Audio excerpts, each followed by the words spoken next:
Graça e paz, amados. Tudo bom com vocês? Hoje eu queria conversar com vocês um assunto muito sério, né? Como é que faz para vencer um vício? Como é que faz para vencer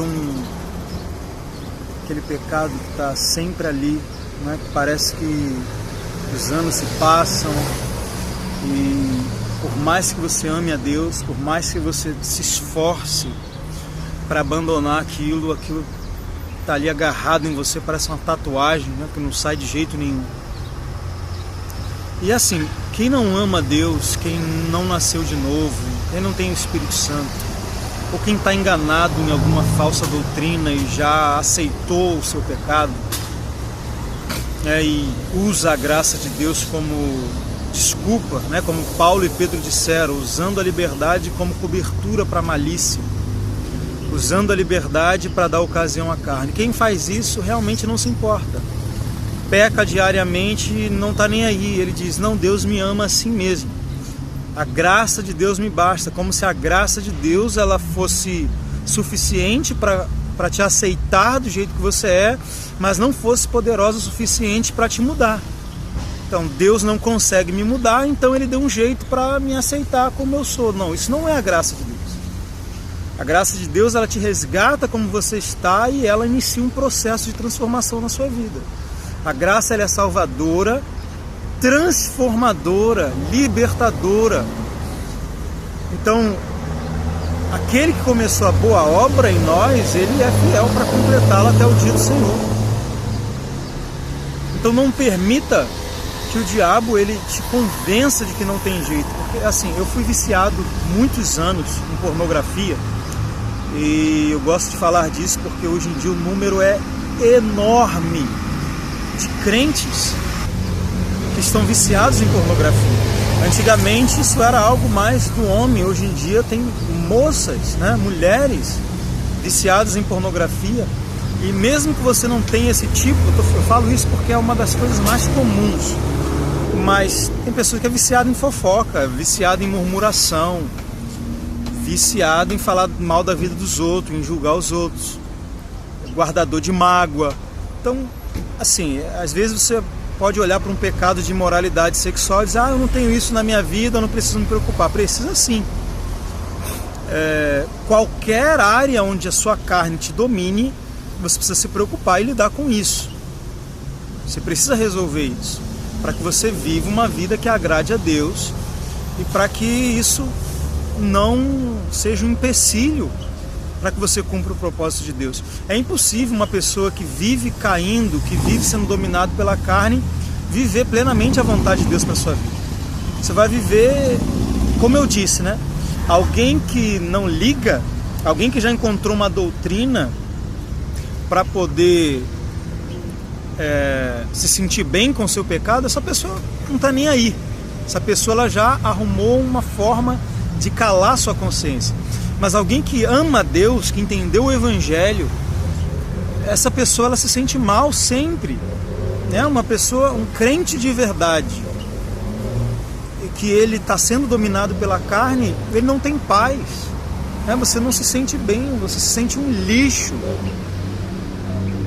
entendeu? E eu tenho certeza que eu estou falando com pessoas que sabem o que eu estou falando. Você sabe o que eu estou falando.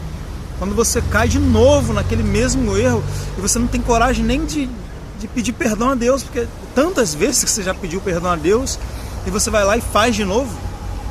Então, indo direto ao ponto, como que vence isso? Danilo, como que você venceu a pornografia? Como que eu venço o que eu estou passando agora? Como que vence a murmuração? Como que vence a cobiça dos olhos? Você percebe que todos esses pecados eles estão ligados ao seu corpo. Você usa o seu corpo para cometer o pecado. Você usa a sua boca para murmurar, para fazer fofoca. Você usa os seus olhos para cobiçar. Você usa as suas mãos. Então como que lida com isso? É simples. A receita antiga. Sabe qual é o nosso problema?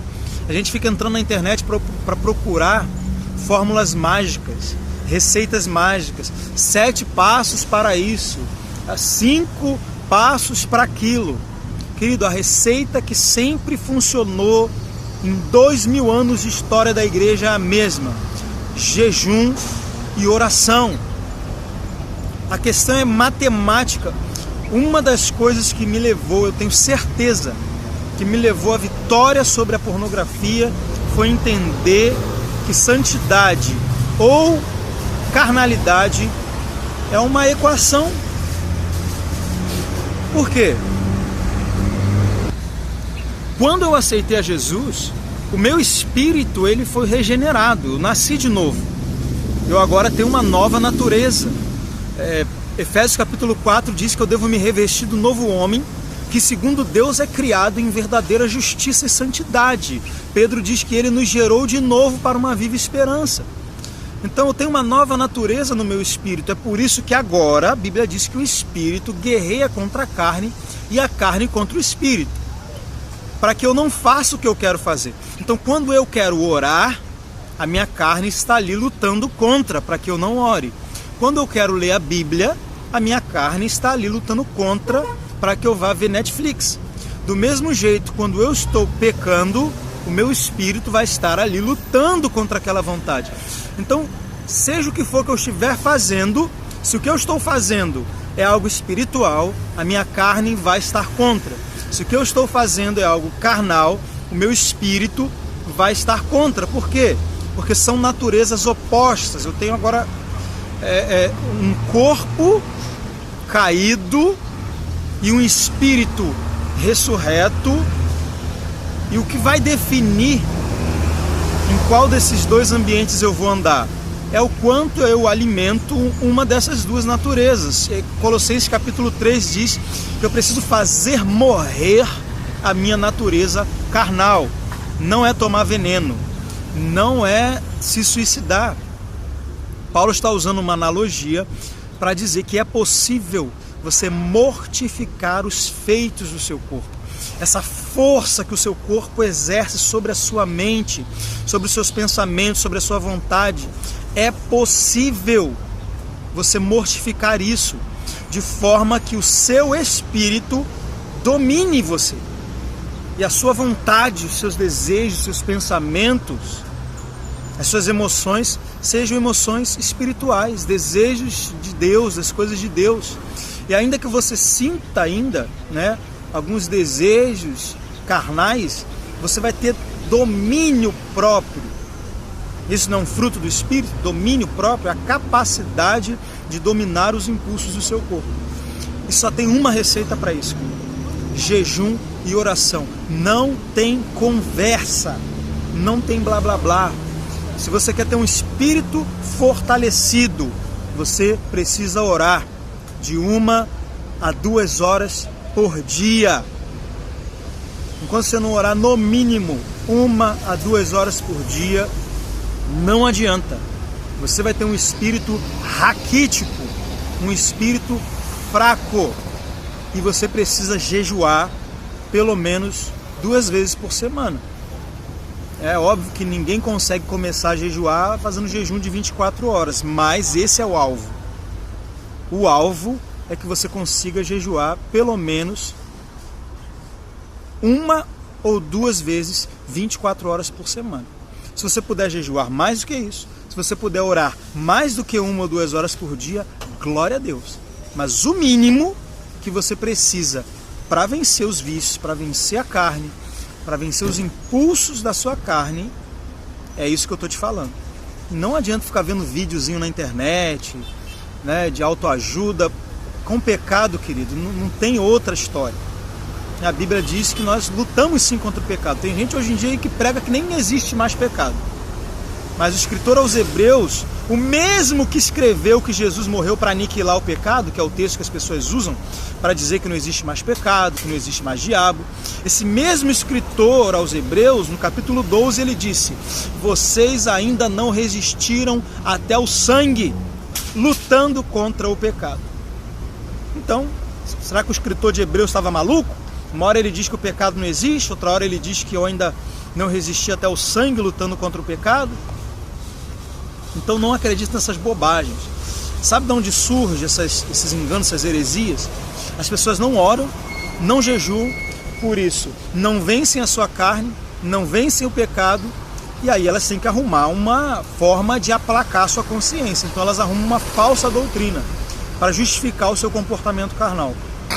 Mas se você é alguém que ama Deus, se você é alguém que quer agradar a Deus, se você é alguém que não suporta mais viver escravo do pecado, escravo da sua carne, saiba que você não é escravo. Jesus já te libertou.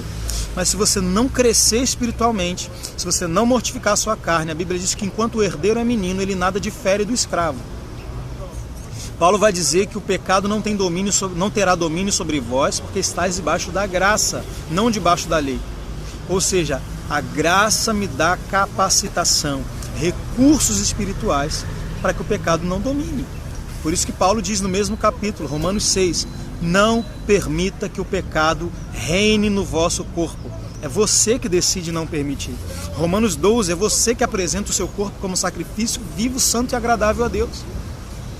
Então, jejuar para mortificar a carne, oração de 1 a 2 horas todos os dias, para fortalecer o seu espírito, e meditação na palavra.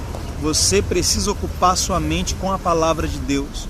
Uma mente renovada sempre vai se inclinar para o lado do espírito. E é isso que você precisa. Uma matemática simples, uma equação.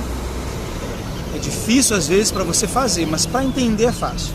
Se você entender, é só você colocar em prática agora e não ficar mais se enganando com falsas fórmulas. É simples. Oração, jejum e meditação na palavra. Nós somos um ser tripartido, né? Tripartido. Nós somos espírito, alma e corpo. E existem ferramentas para cada uma dessas áreas. O jejum afeta o seu corpo, a oração afeta o seu espírito e a palavra afeta a sua alma. Você tem uma vida praticando essas 3 ferramentas, jejum, meditação da palavra e oração, não tem jeito.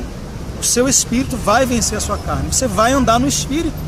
Então para de se esforçar para andar no espírito. Se esforça para orar, se esforça para ler a Bíblia, se esforça para jejuar. O andar no espírito vai ser uma consequência disso.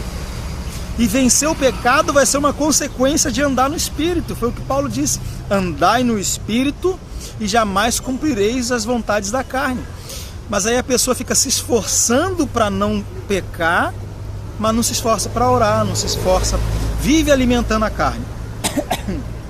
Não ora, não lê Bíblia, vive na Netflix, vive no Facebook, vive no WhatsApp. E, por que eu não consigo vencer? Eu não consigo mudar. Claro, é óbvio que não vai conseguir. Você está fazendo de tudo para não conseguir. Entendeu, querido? Então não tem outro jeito. Vai orar, vai jejuar e vai ler Bíblia. O resto santidade é consequência. Você já tem santidade no seu DNA espiritual. Seu espírito já é santo. O que você precisa é andar nele.